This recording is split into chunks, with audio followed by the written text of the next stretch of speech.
ನಮಸ್ಕಾರ. ಸಹಕಾರಿ ಟಿವಿಗೆ ಸ್ವಾಗತ. ಮೊದಲು ಮಾನವನಾಗು. ನಾನು ಎಚ್ ಸುಧೀಂದ್ರ ಕುಮಾರ್.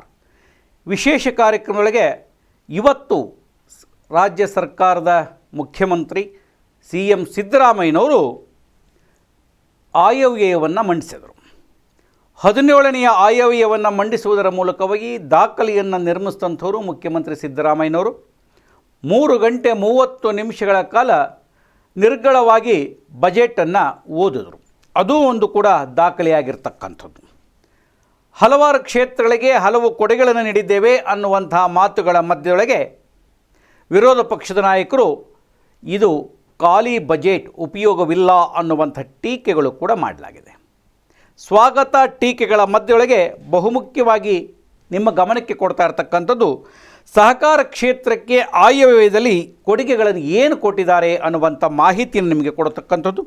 ಅದರ ಜೊತೆಗೆ ಕರ್ನಾಟಕ ರಾಜ್ಯ ಸೌಹಾರ್ದ ಸಂಯುಕ್ತ ಸಹಕಾರಿ ನಿಯಮಿತದ ವ್ಯವಸ್ಥಾಪಕ ನಿರ್ದೇಶಕರಾಗಿರ್ತಕ್ಕಂಥ ಶರಣಗೌಡ ಪಾಟೀಲ್ರವರು ಈ ಆಯವ್ಯಯವನ್ನು ಸ್ವಾಗತ ಮಾಡಿದ್ದಾರೆ. 2 ವಿಚಾರಗಳನ್ನು ನಿಮ್ಮ ಗಮನಕ್ಕೆ ತರುವಂಥದ್ದು ಇವತ್ತಿನ ಈ ವಿಶೇಷ ಕಾರ್ಯಕ್ರಮ. ಮೊದಲಾಗಿ 2025-26ನೇ ಸಾಲಿನಲ್ಲಿ ಸಹಕಾರ ಕ್ಷೇತ್ರಕ್ಕೆ ಏನು ಕೊಡುಗೆಗಳನ್ನು ಕೊಟ್ಟಿದ್ದಾರೆ ಅನ್ನುವಂಥದ್ದನ್ನು ನಿಮ್ಮ ಗಮನಕ್ಕೆ ತರ್ತಾ ಇದ್ದೇನೆ. 24-25ನೇ ಸಾಲಿನಲ್ಲಿ 21.78 ಲಕ್ಷ ರೈತರಿಗೆ 18,960 ಕೋಟಿ ಕೃಷಿ ಸಾಲ ವಿತರಿಸಲಾಗಿತ್ತು. ರಿಯಾಯಿತಿ ಬಡ್ಡಿ ದರದಲ್ಲಿ ನೀಡುವ ಪುನರ್ಧನದ ಮಿತಿಯನ್ನು ನಬಾರ್ಡ್ 58% ಕಡಿಮೆ ಮಾಡಿದ್ದರೂ ಸಹ ನಿಗದಿತ ಗುರಿಯನ್ನು ಸಾಧಿಸಲು ನಾವು ಬದ್ಧರಾಗಿದ್ದೇವೆ ಅನ್ನುವಂಥ ಘೋಷಣೆಯೊಂದಿಗೆ ಪ್ರಸಕ್ತ ಸಾಲಿನಲ್ಲಿ 37 ಲಕ್ಷ ರೈತರಿಗೆ 28,000 ಕೋಟಿ ರು ಸಾಲವನ್ನು ವಿತರಿಸುವ ಗುರಿಯನ್ನು ಹೊಂದಲಾಗಿದೆ. 23-24ನೇ ಸಾಲಿನ ಬೆಳಗಾವಿ ಅಧಿವೇಶನದಲ್ಲಿ ಘೋಷಿಸಿದಂತೆ DCC ಹಾಗೂ ಪಿಕಾರ್ಡ್ ಬ್ಯಾಂಕ್ಗಳಿಗೆ ಸಂಬಂಧಿಸಿದ ಮಧ್ಯಮಾವಧಿ ಮತ್ತು ದೀರ್ಘಾವಧಿ ಸುಸ್ತಿ ಸಾಲಗಳ ಮೇಲಿನ 240 ಕೋಟಿ ರು ಬಡ್ಡಿಯನ್ನು ಮನ್ನಾ ಮಾಡಲಾಗಿದೆ. ಯಶಸ್ವಿನಿ ಯೋಜನೆಯಡಿ ಇಲ್ಲಿಯವರೆಗೆ 700 ನೆಟ್ವರ್ಕ್ ಆಸ್ಪತ್ರೆಗಳು ನೋಂದಣಿಯಾಗಿದ್ದು, ಈ ಆಸ್ಪತ್ರೆಗಳಲ್ಲಿ ಇದುವರೆಗೂ ರಾಜ್ಯದಾದ್ಯಂತ 59,000 ಫಲಾನುಭವಿಗಳು 103 ಕೋಟಿ ರು ಮೊತ್ತದ ಚಿಕಿತ್ಸೆಯನ್ನು ಪಡೆದಿರ್ತಾರೆ ಅಂತ ಒಂದು ವಿವರವನ್ನು ಕೊಟ್ಟಿದ್ದಾರೆ. ಹಾಗೆಯೇ ಪ್ರಾಥಮಿಕ ಕೃಷಿ ಪತ್ತಿನ ಸಹಕಾರ ಸಂಘಗಳ PACS ಕೇಂದ್ರ ಪುರಸ್ಕೃತ ಗಣಕೀಕರ ಯೋಜನೆಯಡಿ 93 ಕೋಟಿ ರುಗಳಷ್ಟು ಬಿಡುಗಡೆ ಮಾಡಿ ರಾಜ್ಯದಲ್ಲಿ 110 ಸಂಘಗಳ ಗಣಕೀಕರಣವನ್ನು ಪೂರ್ಣಗೊಳಿಸಲಾಗಿದೆ. ಪ್ರಸಕ್ತ ಸಾಲಿನಲ್ಲಿ 3,000 ಸಂಘಗಳನ್ನು ಸಂಪೂರ್ಣವಾಗಿ ಗಣಕೀಕರಣಗೊಳಿಸಲು ಉದ್ದೇಶಿಸಲಾಗಿದೆ. ಕನಿಷ್ಠ ಬೆಂಬಲ ಬೆಲೆ ಯೋಜನೆಯಡಿ ತೊಗರಿ ಖರೀದಿಗೆ ಪ್ರತಿ ಕ್ವಿಂಟಾಲ್ಗೆ 7,550 ರು ಜೊತೆಗೆ ರಾಜ್ಯ ಸರ್ಕಾರದ ವತಿಯಿಂದ ಹೆಚ್ಚುವರಿ ಪ್ರೋತ್ಸಾಹಧನ 450 ರುಗಳಂತೆ ಒಟ್ಟು 138 ಕೋಟಿ ರು ನೀಡಲು ತೀರ್ಮಾನಿಸಲಾಗಿದೆ.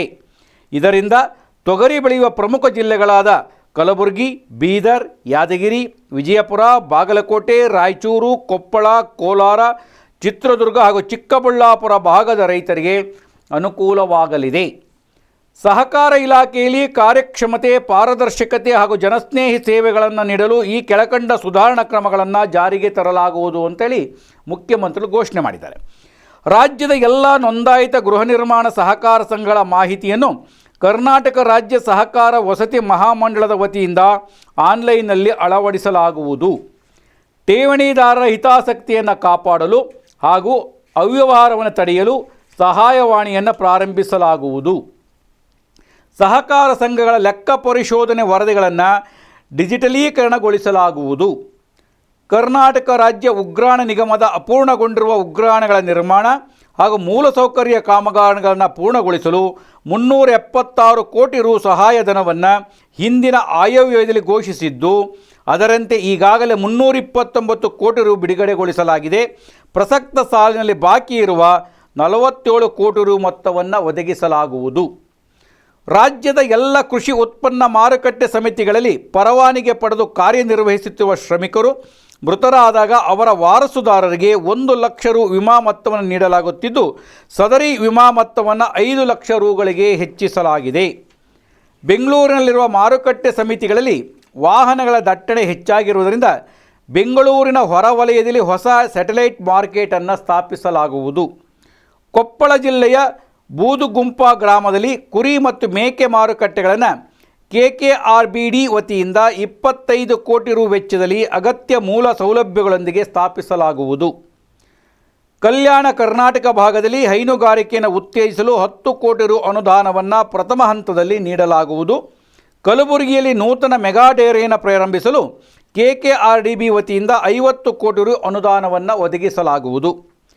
KKRDB ವತಿಯಿಂದ ಕಲಬುರಗಿಯಲ್ಲಿ ಪ್ರಾದೇಶಿಕ ಸಹಕಾರ ಭವನವನ್ನು 10 ಕೋಟಿ ರು ವೆಚ್ಚದಲ್ಲಿ ನಿರ್ಮಿಸಲು ಉದ್ದೇಶಿಸಿದೆ. KKRDB ಸಹಯೋಗದಿಂದ ಗ್ರಾಮೀಣ ಉಗ್ರಾಣಗಳನ್ನು 60 ಕೋಟಿ ರು ವೆಚ್ಚದಲ್ಲಿ ನಿರ್ಮಾಣ ಮಾಡಲಾಗುವುದು.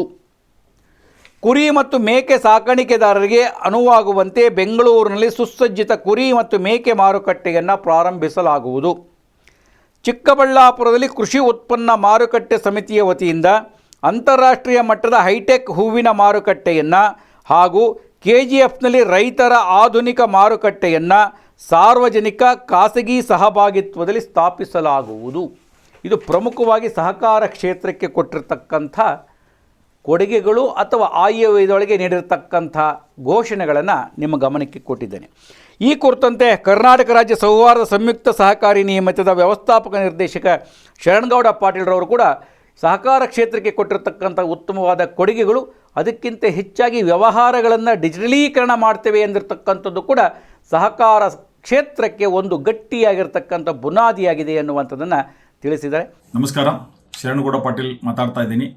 ಈಗ ತಾನೇ ಸನ್ಮಾನ್ಯ ಮುಖ್ಯಮಂತ್ರಿಗಳಾದಂಥ ಸಿದ್ದರಾಮಯ್ಯ ಸಾಹೇಬರು ಆಯವ್ಯಯವನ್ನು ಮಂಡಿಸಿದ್ದಾರೆ. ಆಯವ್ಯಯದಲ್ಲಿ ಇಡೀ ಕರ್ನಾಟಕದ ಒಂದು ಚಿತ್ರಣವನ್ನು ಅಭಿವೃದ್ಧಿಯತ್ತ ಕೊಂಡೊಯ್ಯುವ ನಿಟ್ಟಿನಲ್ಲಿ ಅನೇಕ ಯೋಜನೆಗಳನ್ನು ಘೋಷಿಸಿದ್ದಾರೆ. ಅದರಲ್ಲಿ ಪ್ರಮುಖವಾಗಿ ಸಹಕಾರ ಇಲಾಖೆ ಮತ್ತು ಕೃಷಿ ಇಲಾಖೆ, ರೇಷ್ಮೆ ಇಲಾಖೆಗಳನ್ನು ನೋಡಿದಂಥ ಸಂದರ್ಭದಲ್ಲಿ ಸಹಕಾರ ಇಲಾಖೆಯನ್ನು ಬಂದಂಥ ಎಲ್ಲ ಸಹಕಾರಿ ಸಂಘಗಳ ಒಂದು ಆಡಿಟ್ ರಿಪೋರ್ಟ್ಗಳನ್ನು ಡಿಜಿಟಲೀಕರಣ ಮಾಡಿಸ್ತೀವಿ ಅಂತೇಳಿ ಏನು ಘೋಷಣೆ ಮಾಡಿದರೆ ಪಾರದರ್ಶಕತೆ ಸರ್ಕಾರ ಕಾರ್ಯನಿರ್ವಹಿಸ್ತಾ ಇರೋದನ್ನು ತೋರಿಸ್ಕೊಡ್ತಾ ಇದೆ. ಅದರ ಜೊತೆಗೆ ಸಂಪೂರ್ಣವಾದಂಥ ಒಂದು ಅಭಿವೃದ್ಧಿ ಪಥದತ್ತ ಮಾಡುವಂಥ ಈ ಒಂದು ಆಯವ್ಯಯವನ್ನು ಆ್ಯಸ್ ಎ ವ್ಯವಸ್ಥಾಪಕ ನಿರ್ದೇಶಕನಾಗಿ ನಾನು ಇದನ್ನು ಸ್ವಾಗತ ಇದ್ದೀನಿ. ಸಹಕಾರಿಗಳು ಯಾವ ರೀತಿಯಾಗಿ ಪಾರದರ್ಶಕವಾಗಿರ್ತವೆ, ಡಿಜಿಟಲೀಕರಣದತ್ತ ಹೋಗ್ತಾ ಇದ್ದಾವೆ, ಆವಾಗ ಸರ್ಕಾರ ಸಹ ಅದೇ ಒಂದು ಹೆಜ್ಜೆಯನ್ನಿಟ್ಟು ಮುಂದೆ ಹೋಗ್ತಾ ಇರೋಂಥದ್ದು ಶ್ಲಾಘನೀಯವಾಗಿದೆ. ಇನ್ನು ಮುಂದೆ ಹೋಗಿ ಕಲ್ಯಾಣ ಕರ್ನಾಟಕ ಭಾಗದಲ್ಲೂ ಸಹ ಕ್ಷೀರ ಸಮೃದ್ಧಿಯನ್ನು ಮಾಡಲಿಕ್ಕೆ ಮೆಗಾ ಡೈರಿಯನ್ನು ಮಾಡ್ತಾ ಇದ್ದಾರೆ. ಅದು ಸಹ ತುಂಬ ಹೃದಯದಿಂದ ಸ್ವಾಗತವನ್ನು ಮಾಡ್ತಾ ಇದ್ದೀನಿ. ಕೊಪ್ಪಳದಲ್ಲಿ 25 ಕೋಟಿ ರು ವೆಚ್ಚದಲ್ಲಿ ಸಂಬಂಧಪಟ್ಟಂಗೆ ಒಂದು ಮೇಕೆಗಳ ಮಾರಾಟ ವ್ಯವಸ್ಥೆಯನ್ನು ಮಾಡ್ತಾ ಇದ್ದಾರೆ. ಇನ್ನು ಮುಂದೆ ಹೆಜ್ಜೆ ಹೋಗಿ MSIL ಅಲ್ಲಿ ಮೂಲಕವಾಗಿ ಇಡೀ ರಾಜ್ಯದಾದ್ಯಂತ ಸಂಬಂಧಪಟ್ಟಂಗೆ ಒಂದು ಸಹಕಾರಿಯ ವ್ಯವಸ್ಥೆಯ ಅಡಿಯಲ್ಲಿ ರೈತರಿಗೆ ಸಿಗಬೇಕಾದಂಥ ಎಲ್ಲ ರೀತಿಯಾದಂಥ ಏನು ಕೃಷಿ ಪ್ರಕರಣಗಳಿದ್ದಾವೆ, ಉಪ ಪ್ರಕರಣಗಳಿದ್ದಾವೆ, ಅದಕ್ಕೆ ಬೇಕಾದಂಥ ಕೃಷಿ ರಿಲೇಟೆಡ್ ಇರುವಂಥ ಎಲ್ಲ ಇಕ್ವಿಪ್ಮೆಂಟ್ಸ್ಗಳನ್ನು ಒಂದೇ ಸೂರಿನಡಿಯಲ್ಲಿ ಸಿಗುವಂಥ ಒಂದು ವ್ಯವಸ್ಥೆಯನ್ನು ಸರ್ಕಾರ ಮಾಡಲಿಕ್ಕೆ ಈ ಆಯವ್ಯಯದಲ್ಲಿ ಮಂಡನೆ ಮಾಡಿದರೆ ನಿಜಕ್ಕೂ ಸಹ ಈ ಒಂದು ಯೋಜನೆ ತುಂಬ ರೈತರಿಗೆ ಉಪಯುಕ್ತವಾಗುತ್ತೆ.